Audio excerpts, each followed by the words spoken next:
कर्माचा सिद्धांत. लेखक हिराभाई ठक्कर. अनुवादक बळवंत शंकर काशीकर. वाचक मनीषा. भाग 12. अंतिम. गीतेच्या 4थ्या अध्यायात भगवंतांनी वापरलेले कर्म, विकर्म आणि अकर्म या शब्दांचा साधा अर्थ असा आहे. कर्म म्हणजे सत्कर्म, चांगले कर्म किंवा पुण्यकर्म. विकर्म म्हणजेच वाईट कर्म, पापकर्म किंवा कुकर्म. पुण्य म्हणजे सत्कर्माच्या झाडाला सुखरूपी फळे लागतात, तर पापकर्माच्या झाडाला दुःखरूपी फळे लागतात. सुख आणि दुःख भोगण्यासाठी देहधारणा करावी लागते. माणसाला देहबंधनात यावे लागते. फरक इतकाच की कर्म म्हणजे सत्कर्म ही सोन्याची बेडी आहे, तर विकर्म म्हणजे पापकर्म ही लोखंडाची बेडी आहे. पण शेवटी कर्म, सत्कर्म किंवा विकर्म काय म्हणजेच पापकर्म काय, दोन्हीही या देहरूपी कारावासातल्या बेड्याच आहेत आणि त्यांच्या या अडथळ्याने जीवात्म्याला मुक्ती मिळत नाही. अकर्म ही मात्र एक अलौकिक गोष्ट आहे. त्यात क्रिया घडते खरी, पण कर्तेपणाचा अभिमान, प्रीती, द्वेष इत्यादीच्या अभावामुळे आणि क्रिया ईश्वराप्रित्यर्थ स्पष्टीच्या कल्याणार्थ केलेली असल्याकारणाने ती अकर्म बनते आणि ती संचितात जमा होत नसल्याने त्याचे प्रारब्ध बनत नाही. म्हणून अकर्म हे मोक्षाचे म्हणजेच जन्ममरणापासून सुटकेचे साधन बनू शकते. भगवान गीतेत आणखी एक मजेशीर पण मोलाची गोष्ट सांगतात. ती म्हणजे कर्मणी अकर्म यः पश्येत अकर्मणी च कर्म यः स बुद्धिमान मनुष्येषु स युक्तः कृत्स्न कर्मकृत. स्वधर्म नियमित कर्म हेच अकर्म होय आणि कर्मरहित राहावयाचे म्हटले तरीही त्यातही कर्म घडतेच. हे जो जाणतो तोच सर्व मनुष्यात खरा बुद्धिमान असून तोच सर्व कर्मे करीत असताही योगी होय. कर्मात जो अकर्म पाहतो आणि अकर्मात जो कर्म पाहतो तो माणूस खरा बुद्धिमान, तोच खरा योगी आणि तोच संपूर्ण कर्मे योग्य रीतीने करणारा समजावा. कर्मात अकर्म पाहायचे म्हणजे काय आणि अकर्मात कर्म पाहायचे म्हणजे तरी काय? खरोखर ही एक नीटपणे समजून घेण्यासारखी फार महत्त्वाची गोष्ट आहे. कर्मात अकर्म पहा ही सकृत दर्शनी विचित्र बाब वाटते. कर्मात अकर्म पाहणे याचा अर्थ असा की आपण अमुक कर्माचा करता आहोत हे माहीत असूनही मनात अशी भावना उत्पन्न होणे की मी हे कर्म केले नाही, माझ्या हातून ते घडले, मी केवळ निमित्त मात्र आहे, अशी भावना केव्हा उत्पन्न होईल? माणूस जर कर्म करण्याच्या वेळी स्वतः साक्षीभावाने राहिला, केवळ कर्माकडे द्रष्टापणाने पाहत राहिला, तर अशा प्रकारचा भाव त्याच्या मनात उत्पन्न होईल. उदाहरणार्थ समजा तुम्ही भोजन करीत आहात. अशा वेळी समजा मी भोजन करीत नाही, केवळ साक्षीभावाने मी पाहत आहे की शरीराला भूक लागली आहे आणि माझे हात आणि मुख यांच्या सहाय्याने शरीर भोजन करीत आहे. मी केवळ साक्षी रूपाने भोजन क्रियेचा द्रष्टा म्हणजेच पाहणारा आहे. या स्थितीप्रत पोहोचणे तसे फार अवघड नाही. थोडे जागृत आणि सावध राहणे जरुरी आहे. स्वामी रामतीर्थ अमेरिकेत असताना एकदा रस्त्याने एकटेच चालत जात होते. तेव्हा त्यांचा भारतीय पेहराव पाहून रस्त्यावरील काही लोक त्यांची थट्टा मस्करी करू लागले. ते चिडत नाही असे पाहून काहींनी त्यांना शिवीगाळही केली. स्वामीजी ज्यांच्या घरी उतरले होते त्या यजमानाचे घरी पोहोचले तेव्हा आपल्याशीच खूप आनंदाने हसत होते. घरच्या माणसांनी हसण्याचे कारण विचारले तेव्हा स्वामीजी म्हणाले, मी काही अकारण हसत नाही. आज रस्त्यावरून येताना एक गंमत झाली. मी चालत होतो तेव्हा रामला त्यांना म्हणजे स्वतःला काही लोक भेटले आणि त्यांनी रामाची थट्टा मस्करी केली. रामला त्यांनी शिवीगाळही केली. घरच्या माणसांना हे ऐकून फार आश्चर्य वाटले, कारण स्वामींची गूढ भाषा त्यांना समजेच ना. स्वतः स्वामी रामतीर्थच सांगत होते की रामाला काही लोक भेटले, त्यांनी रामाची थट्टा मस्करी केली, रामाला त्यांनी शिवीगाळही केली. हे काय गौड बंगाल आहे? स्वामीजी पुढे सांगू लागले, जेव्हा लोक रामाला शिवीगाळ करीत होते, त्याची मस्करी करीत होते, टर उडवित होते, तेव्हा रामाच्या मनाचा थोडा वेळ गोंधळ उडाला. तो बावरला आणि अशा गोंधळलेल्या रामाला मी पाहत होतो आणि त्या शिवीगाळ करणाऱ्या लोकांनाही पाहत होतो. घरच्या लोकांना काहीच समजेना. ते स्वामीजींना म्हणू लागले, तुम्ही हे काय बोलत आहात? तुमची प्रकृती ठीक आहे ना? तुम्ही शुद्धीवर्त आहात ना? नशेत तर नाही ना? स्वामी रामतीर्थ म्हणाले, मी पूर्ण भानावर आहे, पण तुम्ही मात्र नशेत आहात. मी शुद्धीत आहे म्हणून तर असे बोलत आहे. जर मी नशेत असतो तर मला असे वाटले असते की ते लोक मला शिव्या देत आहे, पण मी पूर्णपणे भानात होतो म्हणून तर जाणत होतो की ते लोक मला शिव्या देत नव्हते, ते तर रामाला देत होते आणि मी मात्र साक्षी रूपे द्रष्टा बनून त्या शिवीगाळ देणाऱ्या लोकांना केवळ निर्विकार भावनेने पाहत होतो. राम आणि मी अलग आहोत असा साक्षीभाव द्रष्टेपणा जर आचरणात आणला असता तर कर्मात अकर्म पाहणे हे काही अवघड काम नाही. तुम्ही भोजन करीत आहात त्यावेळी राम भोजन करीत आहे असे तुम्ही साक्षीभावाने पाहत राहा. रामाला भूक लागली आहे, रामाला झोप आली आहे, तुम्ही साक्षी रूपे दूर वेगळे उभे राहून पहा. अशी वेगळे उभे राहून साक्षी रूपे पाहण्याची कलाच कर्माचे अकर्म बनवते आणि तेव्हाच माणूस कर्म करीत असला तरीही तो अकर्ता बनतो. परंतु याहूनही कठीण गोष्ट भगवान सांगतात. अकर्मणीच कर्म यह पश्येत. अकर्मात जो कर्म पाहू शकेल तो खरा ज्ञानी. काहीही करीत नसता कर्त्यासारखे होणे भासणे. पहिली गोष्ट समजायला तशी सोपी आहे की जर माणसात साक्षीभाव असेल तर तो कर्म आचरित असता असे वाटणार नाही की मी कर्म करीत आहे, केवळ द्रष्टारूपे पाहत आहे. पण ही दुसरी गोष्ट समजणे फार कठीण आहे की कर्म करीत नाही पण कर्म करीत आहे असे वाटणे.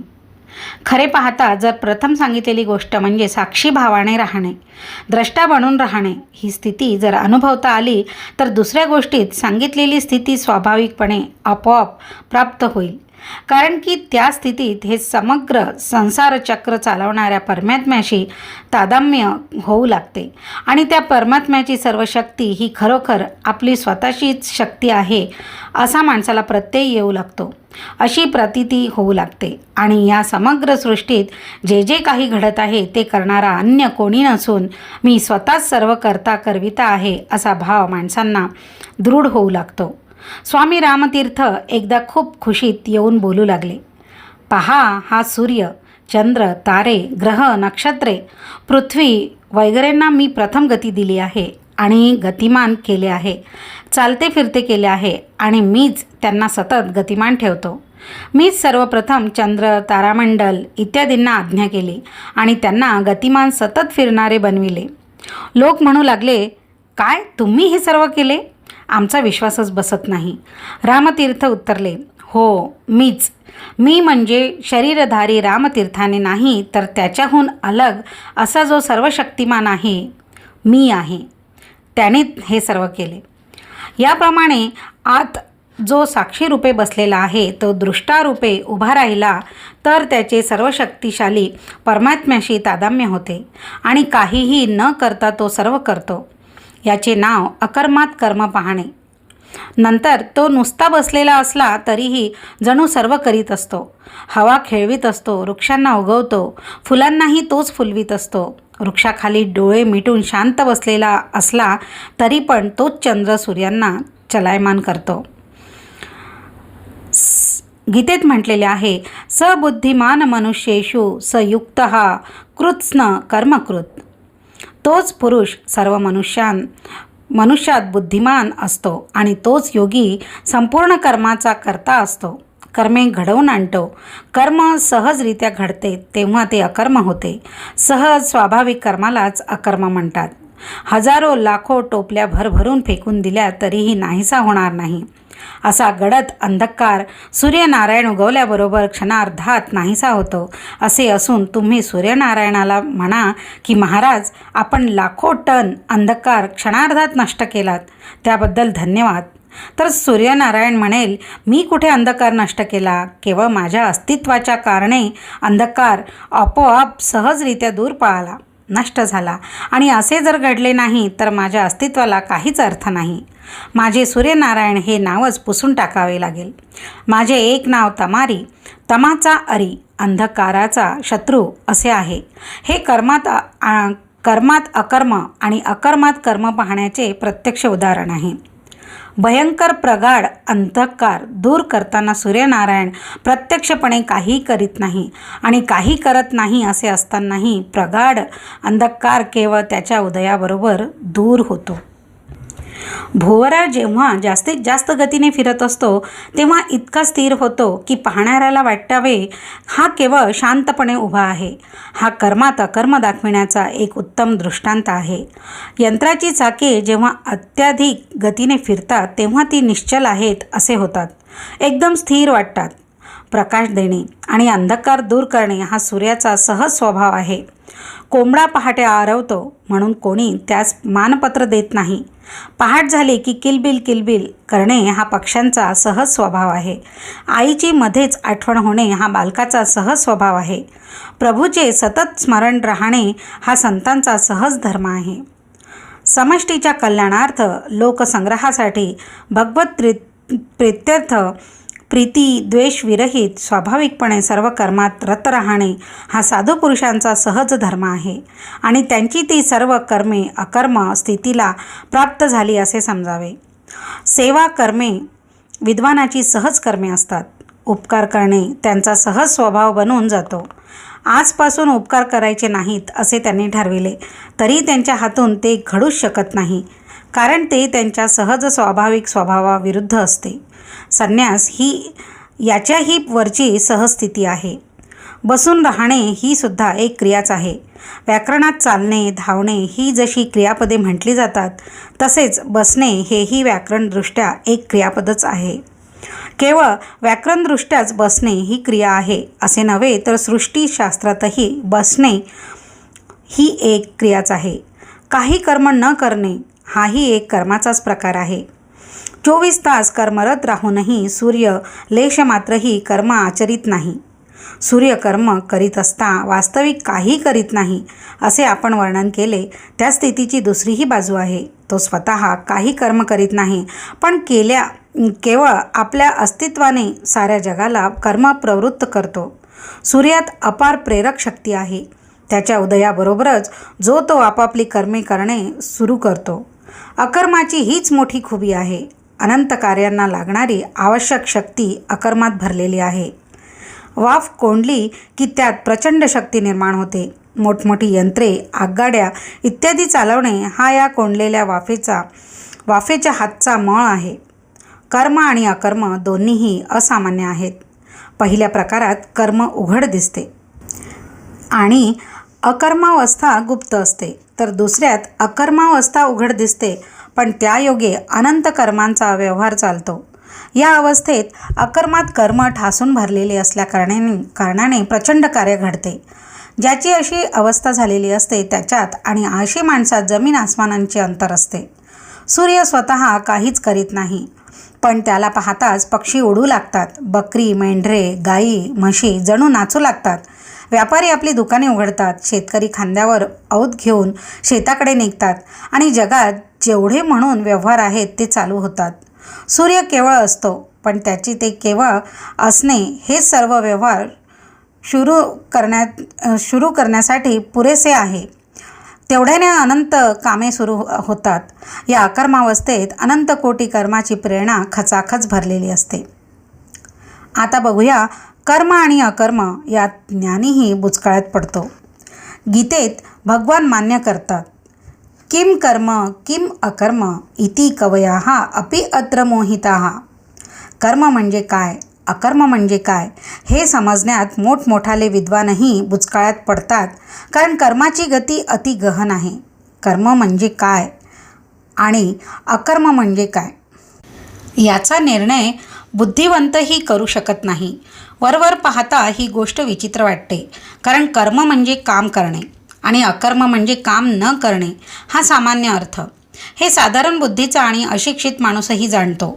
कर्म कशाला म्हणायचे आणि अकर्म कशाला म्हणायचे हे तर आपल्यासारखी सामान्य माणसेही समजू शकतात असे आपल्याला वाटते. तर भगवान असे का म्हणतात की बुद्धिमान माणसे म्हणजे ज्ञानीही कर्म आणि अकर्म यातला भेद नीट समजू शकत नाही ते. यावरून असे दिसते की भगवंतांच्या या वचनात काहीतरी गूढ अर्थ लपलेला आहे, जो आपण कदाचित नीट समजून घेतला पाहिजे. कदाचित ज्याला सामान्यरित्या कर्म म्हणतो ते भगवंतांच्या दृष्टीने कर्मात समाविष्ट होत नसेल आणि आपण ज्याला अकर्म म्हणतो ते भगवंतांच्या दृष्टीने अकर्म नसेल. गीता गुंतागुंतीची नाही, पण आपले जीवन गुंतागुंतीचे आहे. म्हणून आपल्याला असे वाटते की आपण ज्याला कर्म म्हणतो ते खरोखर कर्म नसते, पण बहुधा प्रतिकर्म असते. आपल्याला कोणी शिव्या दिल्या तर प्रत्युत्तर म्हणून आपण त्याला ज्या शिव्या देतो ते आपले कर्म नसून ते प्रतिकर्म असते. कोणी आपला बहुमान केला, आपल्याला हार तुरे दिले, त्याबद्दल आपल्याला आनंद वाटतो, आपण त्याची प्रशंसा करतो. आपण आनंदी झालो आणि प्रशंसा केली की ते आपले कर्म नसून प्रतिकर्म असते. खरोखर आपण आपल्या जीवनात कर्माऐवजी बहुधा प्रतिकर्मच करीत असतो. आपली सर्व कर्मे आपल्या अंतप्रेरणेने, स्वाभाविक स्फुरणेने न घडता बाहेरील घटनांनी प्रेरित झाल्या कारणाने घडत असतात. कोणी आपल्याला धक्का मारला त्यामुळे आपल्याला क्रोध आला. कोणी आपला सन्मान केला त्यायोगे आपला अहंकार जागृत झाला. कोणी आपल्याला शिव्या दिल्या आणि आपण त्याला प्रतिशिव्या दिल्या. कोणी आपल्याशी प्रेमपणाने वागला आणि त्यामुळे आपण सद्गतीत झालो इत्यादी. आपल्या सर्व क्रिया ही वास्तविक प्रतिकर्मेच आहेत. सूक्ष्म दृष्टीने विचार केला तर असे ध्यानात येईल की आपल्याला कोणी शिव्या दिल्या तर आपण त्याला स्वतः शिव्या देत नाही, तर आपल्याला शिव्या द्याव्या लागतात. जर तुम्ही प्रथम शिव्या दिल्या तर ते कर्म, जर प्रत्युत्तर म्हणून शिव्या द्याव्या लागल्या तर ते प्रतिकर्म.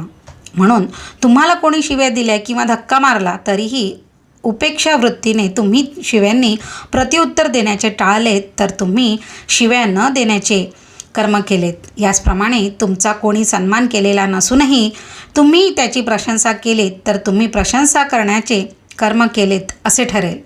तुम्हाला कोणी प्रेम शब्द बोलले नाही तरी पण जर तुमच्या मनात त्याच्याबद्दल प्रेमभावना उत्पन्न झाली तर ते तुमचे कर्म झाले असे म्हणता येईल. कर्म म्हणजे सहज स्वाभाविकरित्या स्वेच्छेने स्वधर्म समजून केलेले नियत आणि शास्त्राविहित कर्म, जे शुद्ध बुद्धीने व्यवसायात्मिका बुद्धीच्या स्फुरणाने प्रेरित झालेले असते ते कर्म. तर प्रतिकर्म म्हणजे बाहेरच्या घटनेने प्रयुक्त अशी नाईलाजाने केलेली क्रिया. भगवान बुद्धांसंबंधी एक गोष्ट सांगितलेली आहे.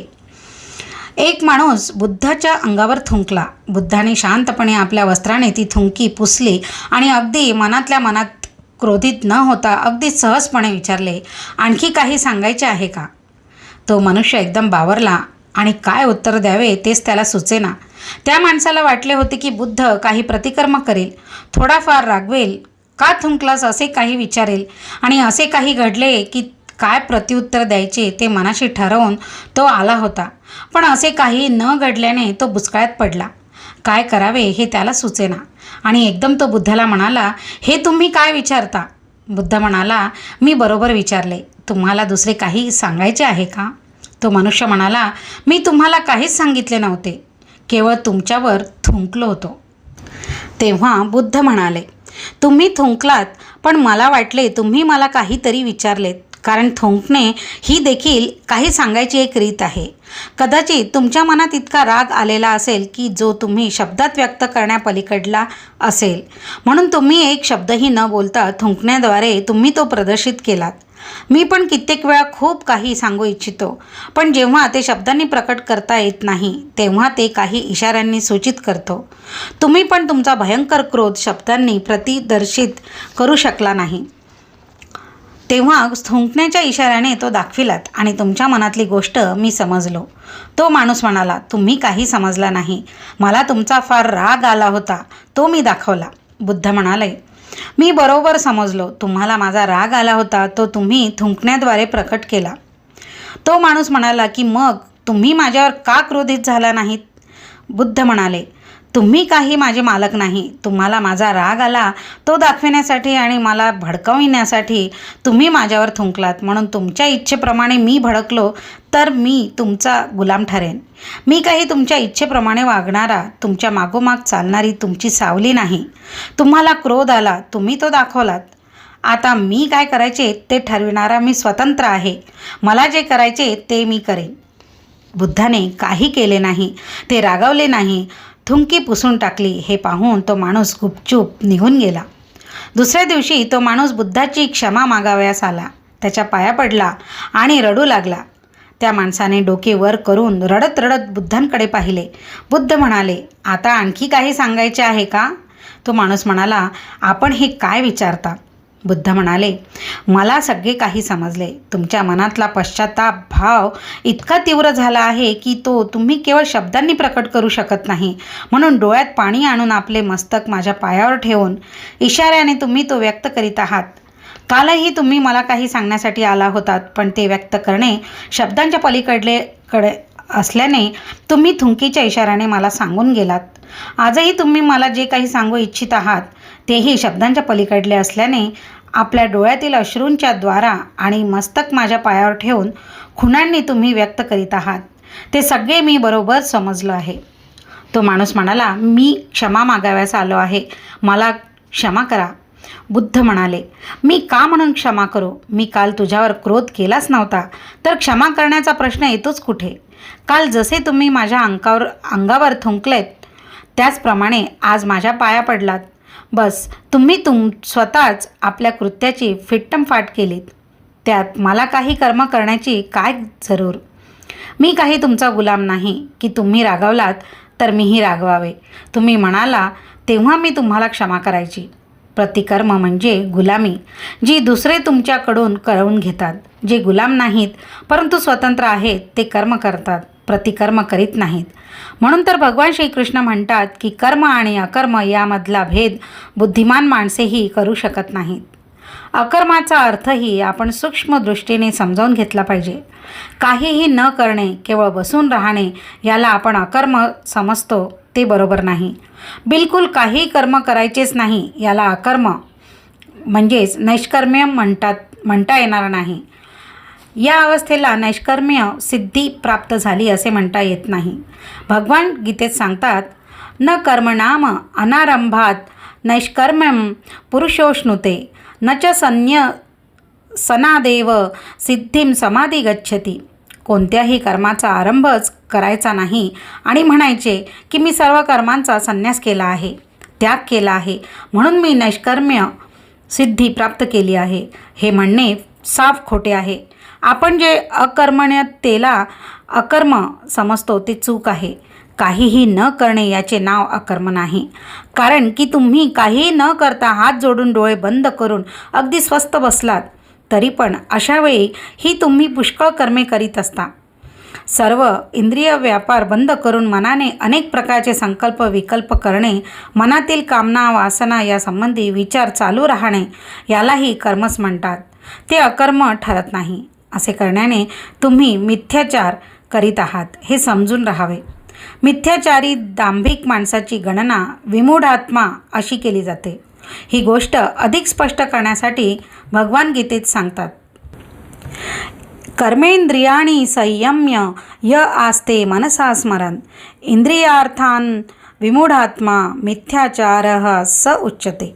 ज्यावेळी तुम्ही बाहेरच्या इंद्रियांचे व्यापार बंद करता तेव्हा मनाने तुम्ही खूप कर्म करीत असता. तुम्ही बाह्यातकारी मी कर्महीन असे भासवता, पण आतल्या आत खूप सक्रिय असता. पलंगावर हात पाय ताणून झोपणे याला अकर्म म्हणता येत नाही. त्यावेळी तुमचे मन बाजारात फिरत असेल, कोणाला शिवीगाळ करीत असेल, कोणाची प्रशंसा करीत असेल, न जाणो किती किती कर्मे करीत असेल. जेवढे कर्म तुम्ही पैसा खर्च करून, धावपळ करून, खूप वेळ खर्च करूनही करू शकणार नाही तेवढे पलंगावर पडल्या पडल्या खर्च केल्याशिवाय विना धावपळ विना वेळेचा खर्च करता आणि हे करू शकता. रात्री तुम्ही थकल्या भागल्या पलंगावर जेव्हा झोपता तेव्हा तरी कुठे शांत असता. जागृत अवस्थेत फार फार तर तुम्ही आपल्या गावात फिराल, पण स्वप्नात तर एका मिनिटात तुम्ही इंग्लंड अमेरिकेचा दौरा करता.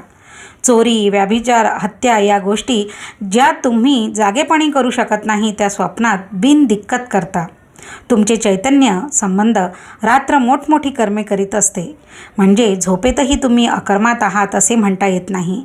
अकर्म म्हणजे बाह्य इंद्रिये नियत कर्म करीत असली तरी अंतर्मनात कर्मफळाची किंचितही कामना वासना आसक्ती द्वेष या विरहित केवळ समष्टीच्या कल्याणार्थ ईश्वर प्रीत्यर्थ स्वधर्माच्या भावनेने जे केले जाते ते अकर्म होय. अशा रीतीने कर्म आणि अकर्म यातील सूक्ष्म नाजूक विवेक जो करू शकेल त्यालाच बुद्धिमान म्हणता येईल असे भगवान सांगतात. अकर्म म्हणजे आंतरिक मौन आणि अंतःकरणात कर्माचे तरंग न उठणे, कर्मफळात आसक्ती, प्रीती, द्वेष, वासना यांचा किंचितही उदय न होता बाहेर कर्म चालू असणे याचेच नाव अकर्म होय.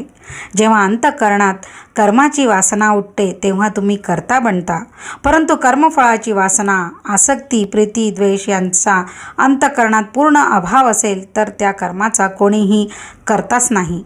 कर्म करता शून्य बनून जाते, केवळ निष्काम कर्म राहते, त्याचेच नाव अकर्म होय. ओम सर्वे भवन्तु सुखिनः, सर्वे सन्तु निरामयाः, सर्वे भद्राणि पश्यन्तु, मा कश्चित् दुःखभाग् भवेत्. ओम शांती शांती शांती.